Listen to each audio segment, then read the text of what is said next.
update lamang po tayo dun sa 17 na mga Pilipino, mga kababayan, na naaresto po dyan sa Qatar, yung mga OFW na nagrally. Bale, 16 na lamang po sila, 16 pieces na lamang po yung mga Pilipino na nakadetain or nakakulong dyan po sa Qatar, mga kababayan, at pinalaya na po yung iba. I think may mga minor de edad din, mga kababayan, na kasama dito po sa naging pagrarally po nila dyan po sa Qatar. At yung ilan sa mga minor de edad, pinalaya na po. At 16 na lamang po yung natitira na nakakulong at nakadetain dyan po sa Qatar, mga kababayan. So eto, pakinggan po natin. Ito, nakita nating balita galing po sa teleradyo. Sabi po dito, 16 na Filipinos remain in police custody in Qatar. Ayon po dito sa DFA. So eto, pakinggan po natin. Nakakulong pa rin ang 16 na Pilipinong inaresto sa Qatar dahil sa political rally bilang pagtutol sa pagkakaaresto kay dating Pangulong Rodrigo Duterte. 4 na ang pinakawalan, kabilang ang 3 menor de edad. Sakaling tapos sasabihin nila wala daw bata. Sasabihin nila walang mga minor de edad. Ayun nga, napakaliwanag. May mga pinakawala na minor de edad na kasama po dun sa nagrally. Na nagpakita ng pagsuporta dito po kay Digong nung kaarawan nitong si Duterte. So maliwanag naman, mga kababayan, na yung pinapakalat ng mga DDSet na walang bata, walang minor de edad, may minor de edad po, kaya nga pinaalpasan yung iba, mga kababayan, at 16 na lamang po yung natira dito. Masampahan ng kaso, handa ang Philippine Embassy sa Doha na magbigay ng legal assistance sa mga Pilipinong maaaring makulong ng 3 taon at pagmultahin ng 50,000 reals o tumbas ng mahigit 700,000 piso. Sinabi ni Foreign Affairs Undersecretary Eduardo De Vega na hindi makakapagpiyansa ang mga Pilipino dahil walang bail system sa Qatar. Umaasa ang DFA na pagmumultahin lang ang mga Pilipino sa halip na sampahan ng kaso. Yan yung pasaklap dyan, mga kababayan. Hindi pala sila pwedeng magpiyansa. So ibig sabihin, yung mga OFW pong kababayan nating dyan sa Qatar na naaresto dahil sa pagrarally, pagpapakita nila ng suporta kay Duterte, hanggang ngayon po nakakulong pa. At hindi po sila pwedeng magpiyansa kasi wala naman nga daw pong piyansa dyan sa Qatar. So ibig sabihin, mga kababayan, baka pagmultahin na lamang po sila ng 10,000 real to 50,000 real. Mga kababayan, ano po, at hindi na po sila kasuhan. Pero yan ay nakadepende pa rin po, mga kababayan, sa bansang Qatar. Kung sila ba ay kakasuhan or pagmumultahin na lamang po. Biruin nyo, ha? Ito yung napapala, mga kababayan, nung mga kababayan po nating OFW na hindi iniisip yung possible na mangyari sa mga ginagawa po nilang aksyon. Nagpaalala na po sa inyo Nagpaalala na sa kanila etong si Sir Arnel Ignacio, pero matitigas pa rin yung iba, mga kababayang OFW po natin. Kaya kung titingnan po ninyong mabuti, ito yung nangyayari sa mga tao na talagang hindi marunong sumunod sa paalala ng gobyerno at inuuna yung damdamin at yung bugso ng kanilang damdamin kaysa isipin yung magiging resulta ng kanilang ginagawang maling aksyon. Mga kababayan, hindi naman sila pinagbabawalang mag-rally, pero sana naman pagka nasa ibang bansa kayo, irespeto ninyo yung batas na nangingibabaw dyan sa mga bansang kinaroroonan po ninyo. Isipin ninyo, wala kayo sa Pilipinas, na andyan kayo sa bansang Qatar. Tapos ang masaklap pa, nakaramadan pa ata yung mga taga dyan sa Qatar. Tapos kayo magsasagawa kayo ng rally, magsasagawa kayo ng mga bawal na gawin dyan po sa bansang yan. Ngayon, kung titingnan nyo, mga kababayan, sabi ko nga sa inyo, mabait at mabuti ang puso ng presidente. Handa pa rin silang tutukan at tulungan. Pero ang problema kasi, sila yung may ayaw sa tulong na gustong ipagkaloob ng ating gobyerno. Di ba nagyabang pa nga?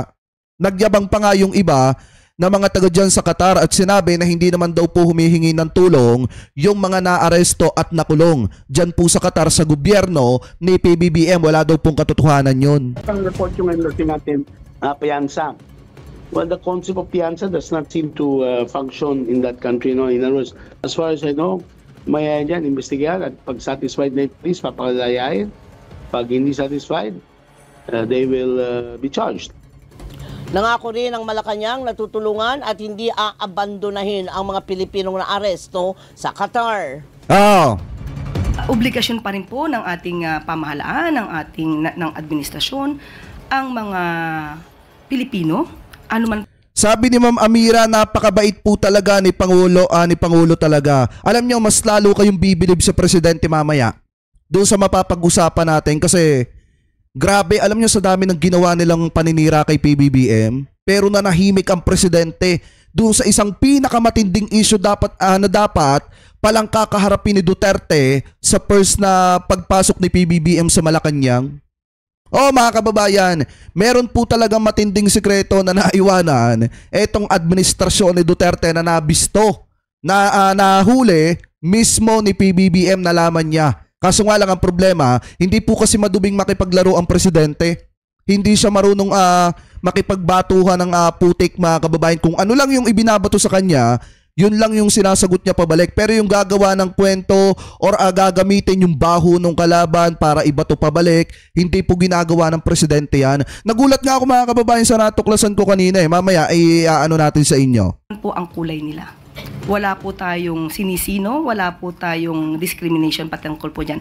Basta po kapwa Pilipino, tutulungan po yan ng administrasyon. Nako, kung kay Duterte yan, pag nalamang dilawan, go ahead, execute her.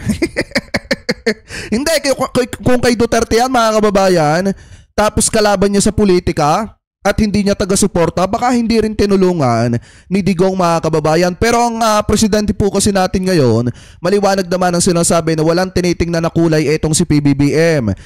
Ang paniniwala ng presidente, Pilipino din yan, kapwa natin Pilipino, at obligado ang gobyerno na tulungan eto po mga taong ito kahit mali na ang ginagawa laban po sa kanya. Kasi kung tutusin, ang purpose naman talaga nung rally ng mga OFW dyan sa Qatar, para ipaglaban etong si Duterte, mga kababayan, questionin yung pagkaka-aresto dito kay Digong at ipanawagan di umano na napatalsikin sa pwesto etong si PBBM. Pero hindi po yan tinitingnan ng presidente. Ang tinitingnan ng presidente, Pilipino yan at obligasyon ng gobyerno na tulungan niya mga yan. So ngayon, kung titingnan nyo, maliwanag naman po na sinasabi dito na yung mga kababayang OFW po natin dyan sa Qatar, yung 16 hanggang ngayon nakakulong pa, mga kababayan. At hindi nga alam kung papayagang magpiyansa or pagmumultahin na lamang po, mga kababayan, or itutuloy na kasuhan. Pero ang pinakamasaklap dito kasi, mga kababayan, paano pag na-deport etong mga ito? Paano yung mga ginagastusan nila, pinag-aaral nila dito po sa Pilipinas at yung mga utang na binabayaran po nila? Yan yung pinakamasakit at pinakamatindi dito po sa mga kababayan po nating OFW na hindi po nila alam yung pinaggagawa po nila. Ipagpatuloy pa natin. Si Palace Press Officer Undersecretary Claire Cas. Yan. Maliwanag, mga kababayan, hanggang ngayon nakadetain pa rin, nakakulong pa rin yung 16 na Pilipinos na kung saan naaresto dyan po sa Qatar dahil po sa pagrarally. Kasi, mga kababayan, di ba nung isang araw parang 17 ata ito. Meron din naman balita na lumalabas, mga kababayan, na nasa 20. Etong mga naarestong ito, sinasabi pa naman din ng iba na nasa 30 daw, pero maliwanag naman po dito na yung 3 pinakawalan. Kabilang po doon yung mga minor de edad na kasama pong naaresto doon po sa isinagawang rally ng mga kababayan po nating OFW. So sana magsilbing aral po ito doon sa iba, mga kababayan Pilipino po natin, na mas isipin ninyo yung inyong pamilya na dahilan kung bakit naandyan kayo sa ibang bansa at nagpapakahirap at nagsusumikap, kaysa isipin yung mga politiko. Kasi unang-una, hindi naman kayo matutulungan ng mga politiko na sinusuportahan po ninyo. Katulad na lamang nito mga Duterte, sa tingin nyo, uunahin nila kayo kaysa dito kay Digong? Natural, mas uunahin nilang tulungan etong si Digong kaysa unahin kayong mga nakadetain ngayon dyan sa Qatar. Yan po yung masakit na katotohanan dyan. Sumuporta kayo pero hindi kayo napapansin. Halos ibuwis nyo na yung lahat ng meron kayo sa pagsuporta kay Duterte,